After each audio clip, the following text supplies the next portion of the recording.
Hi everyone, I'm Ben Wright, successful entrepreneur, corporate leader, and expert sales coach to some of the most talented people our amazing planet has to offer. You're listening to the Stronger Sales Team podcast, where we bring together and simplify the complex world of B2B sales management to help the millions of sales managers worldwide build, motivate, and keep together highly effective sales teams. Teams who grow revenue and make their businesses actual profits.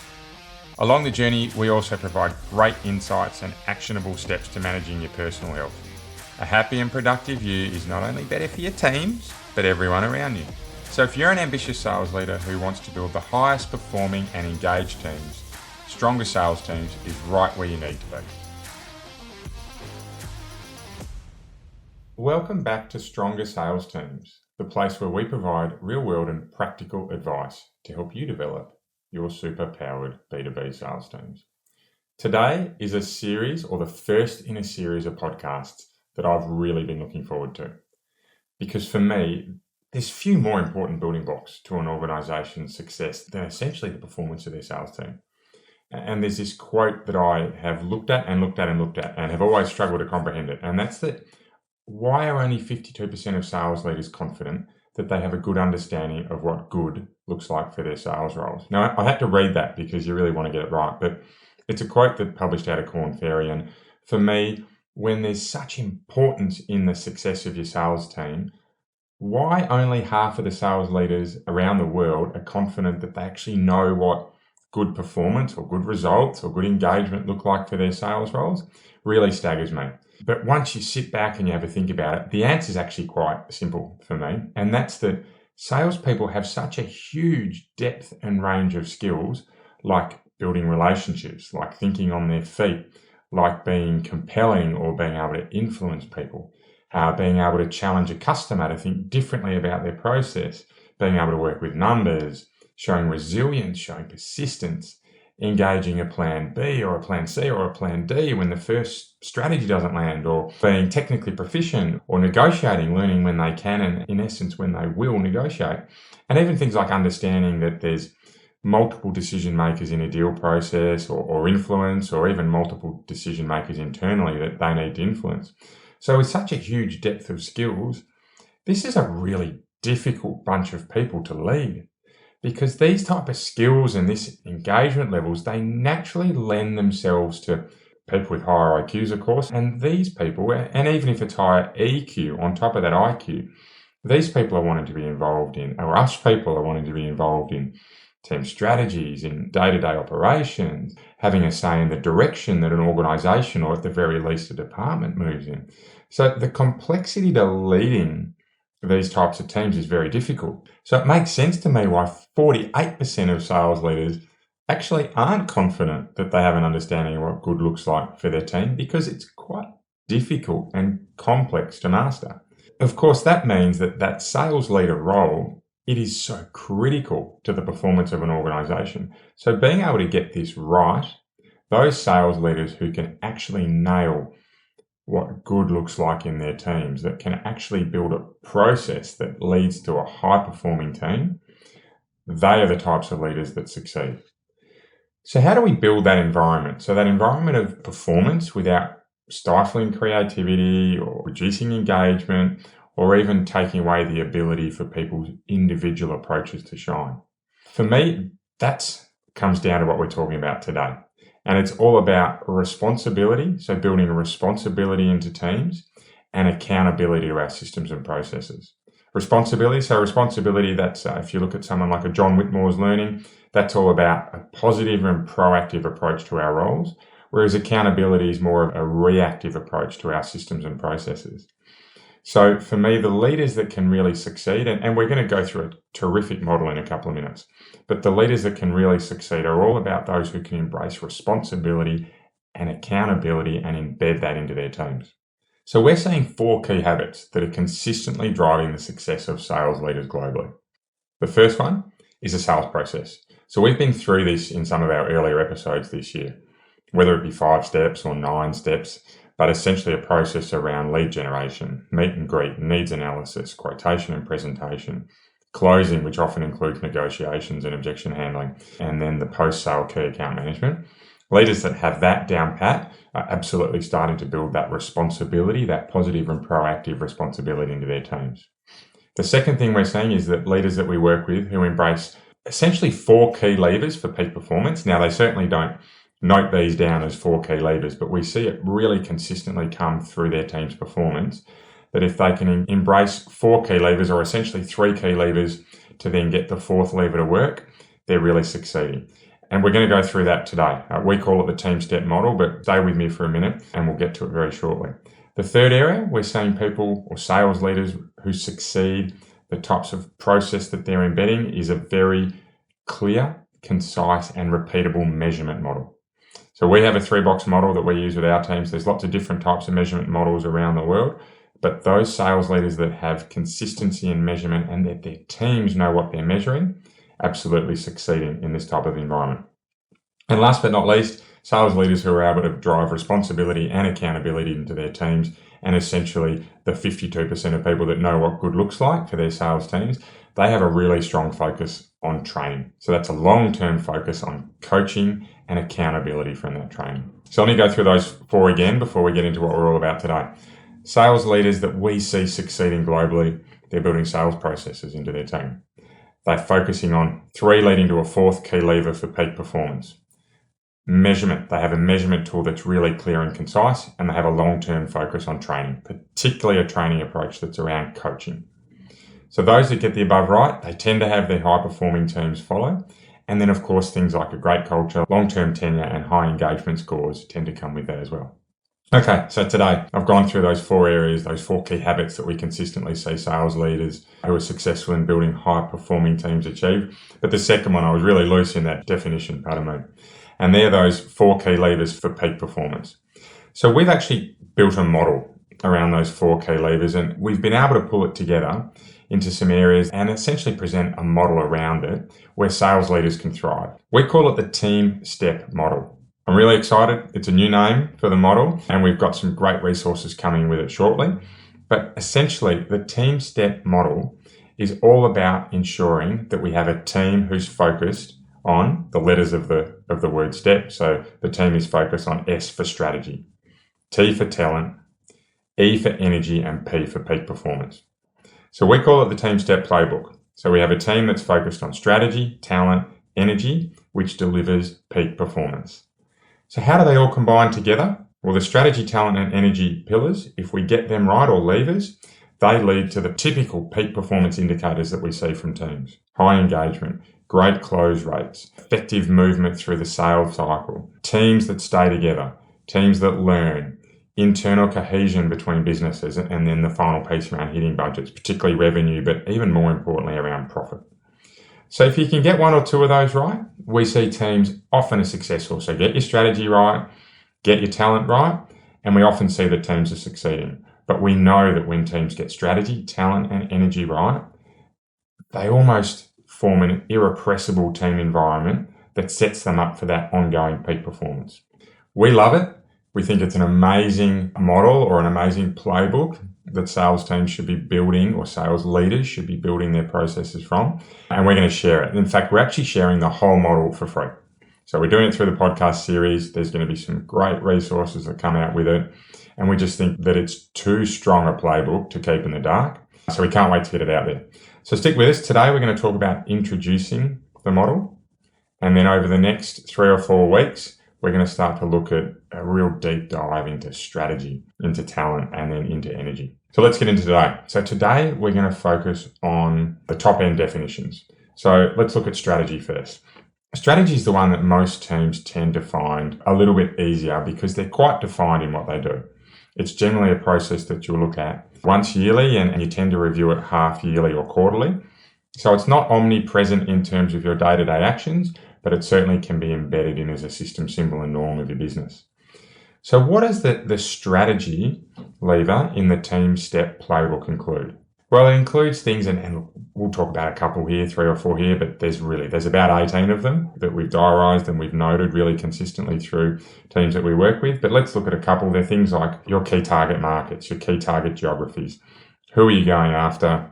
What type of targets are you looking at within your markets? Are you an IT business that has a great SaaS solution, but you need a critical mass of at least 200 employees in a business? Or are you a manufacturing business that needs to target companies with certain types of products that they sell into the market, or certain types of property that they have? Or are you a service-based business that is really looking for customers who are having the same problems in growth or in processes or in building their team in an efficient manner?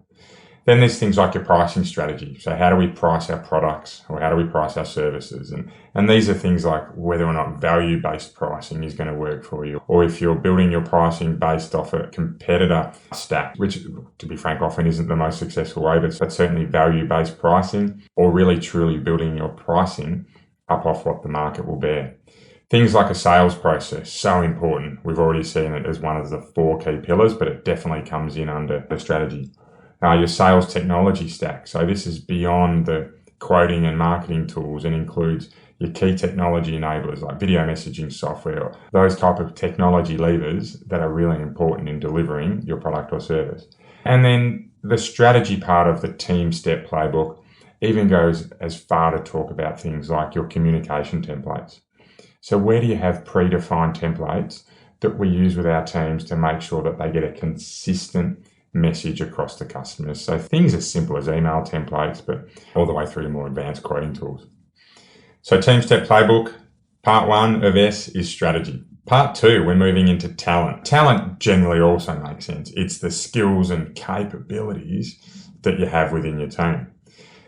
Now, that doesn't mean the skills and capabilities that you've recruited in. You know, you're a basketball team, you have had terrific ability to go to the recruitment table, and you've been able to bring in starting 5, super high-end talent with a pretty solid bench coming behind it.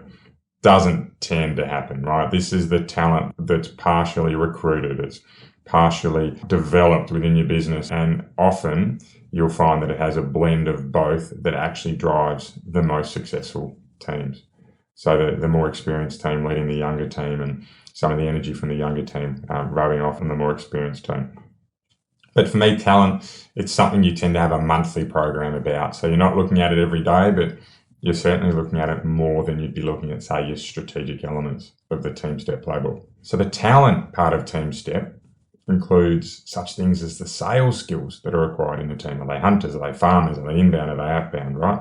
It's your training program, how you build a training program, how you consistently apply it, and the type of content. Things like negotiation principles and delegations. What can people have some delegation in making decisions around, and what can't they? When and how do we leverage technical support or industry support, right? Self-learning. Do we have a program for our teams to be embarking on a self-learning program?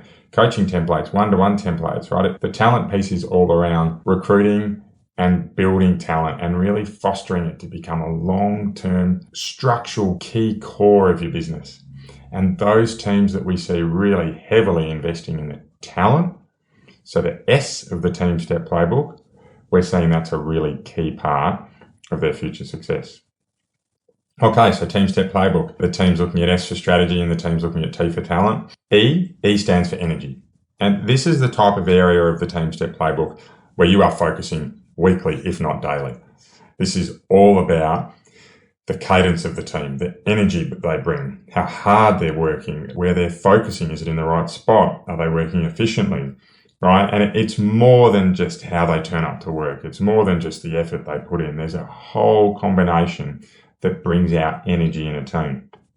And as sales leaders, we've certainly seen how evident it is when the energy's up and how evident it is when the energy's down, and just the significance of impact it can have on the team. We'll define energy a little bit later. I'll go through the episodes in a minute, but these are things like your rules of engagement within your team, what you'll be known for, external communications, internal communications, how you treat these type of stakeholders. It's the personal network plans or growth plans that the team have around things like social media, networking, the partners that they work with. It's deal reviews, the support that we provide to our sales team to make sure that they're learning in situ and within their deal cycles, but also getting support from the rest of the team to make sure they're landing projects and giving them every chance of succeeding. It's what do we do about post-sale referral processes? When do we abandon a sales process? How do we have difficult conversations in the team? And again, much like strategy, there's a core of about 18 items in the energy playbook that we think really leads to high-performing teams. So there's a bit in the Team STEP Playbook, right? We have S for strategy, T for talent, E for energy, leading to P, which is peak performance. And I don't think we'll go into peak performance really too much more because it's essentially about a measurement metric. But certainly over the coming weeks, I'll continue to talk about team performance or peak performance. But when we have a look at that playbook, we know that when those three elements, the strategy, the talent, and the energy, are all humming and combining well, we are giving ourselves every chance and every likelihood of having peak performance within our team. What I will say is that there's about 18 items within each of these strategy, talent, and energy levers or buckets. We don't typically see teams get all 18 right. And to be honest, all 18 don't actually apply to every business that we work with. But we know that when teams across the three levers are getting the majority to 65, 70, 75, 80% of this right within each of those buckets, they're really giving themselves that chance to succeed. Part of the Team STEP process, in fact, a critical part of the Team STEP process, is making sure that the sales leaders are driving the development and execution of everything within the playbook. And there's a few recommendations and a few things that we know work consistently well for sales leaders to be able to allow them to succeed in building out this Team STEP Playbook. And there's 7 of those I'll go through now. First and foremost is that they use it as a framework. So the Team STEP Playbook, it's not gospel, but it's a fantastic set of guiding principles that come together to form your strategic plan.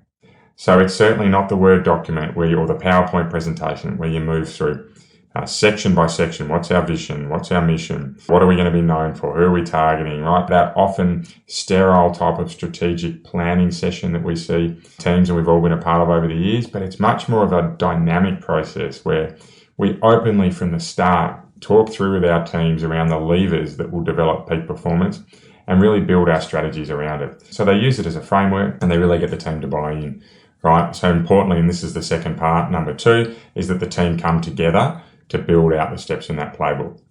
The third part is allowing time for ideation. It's a critical part of strategic planning. We have ideation meetings and we have decision-making meetings.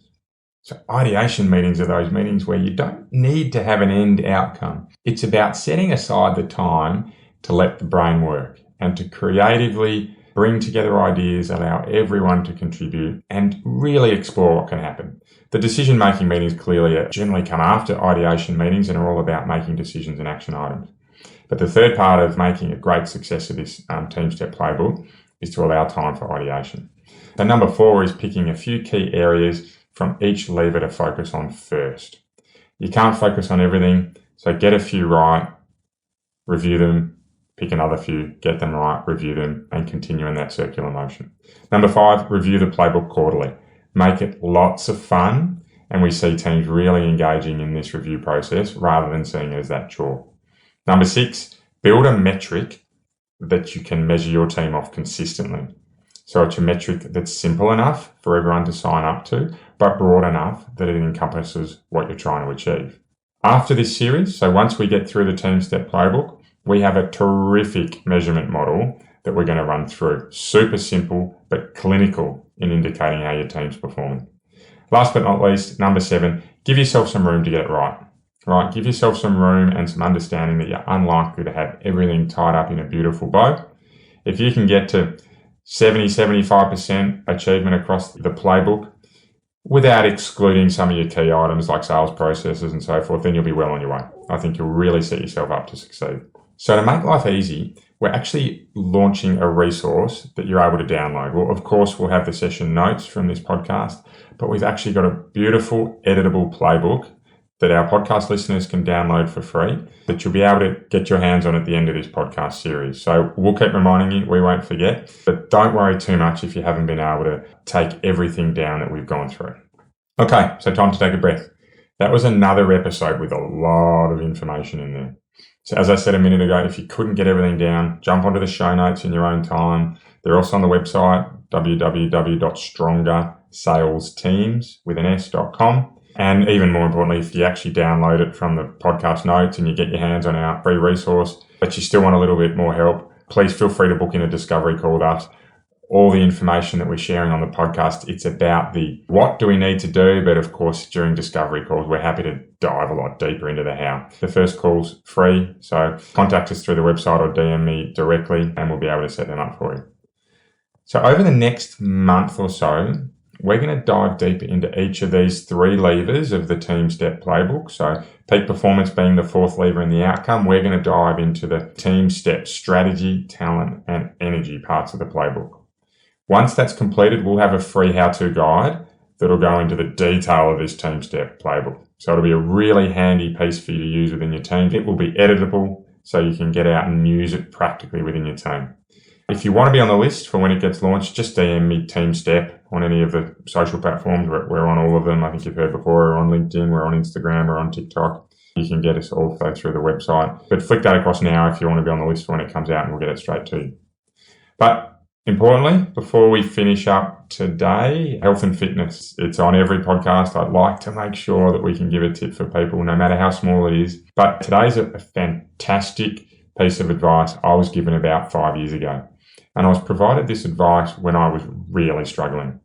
Physically, I was fit. I was super fit, still playing representative level water polo, swimming competitively and doing triathlons. But mentally and emotionally, I was really battling. And I was battling with the demons that came with a surge of problems. So whilst the problems may have been small, just the sheer number of issues that were coming my way was increasing my cognitive capacity. So the bit of advice that I had was to think about the impact that the problems would have on my life in the future. So would it be a problem in 10 minutes time? Would it be a problem in days time? Would it still be a problem or having an impact in my life in a week's time or a month's time or 1 year's time or a decade out? And invariably 99% of the problems were really short term. They were a few hours or a day or even a week, some of them stretching out to a month. And the advice I was given was solve that problem and give it everything you can to solve it. But exert the amount of mental worry to that problem that is corresponding to the impact it will have on your life. Really powerful.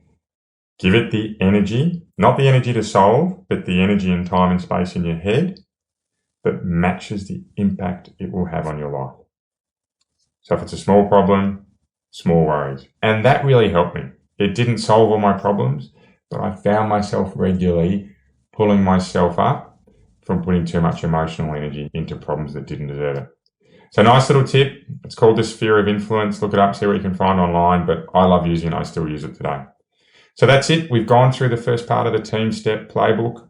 We've identified it as one of the 4 key areas of sales process, the Team STEP Playbook, a great measurement metric, and a training and coaching program. One of the 4 key habits that successful sales leaders employ. Fantastic and powerful tool for you to put into your repertoire, and we'll continue to dive into it in future weeks.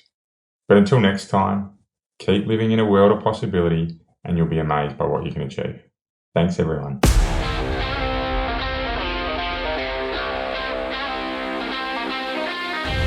Want to be kept up to date with any of our free materials to help you build the best sales teams possible?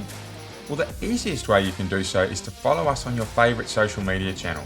We're at Stronger Sales Teams on most of them, and if you DM us Stronger, we'll send you right back some great resources to help you build your superpowered sales team.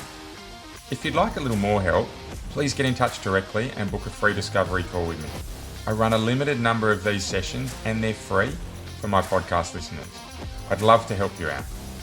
Until then, see you next week for another podcast of Stronger Sales Teams.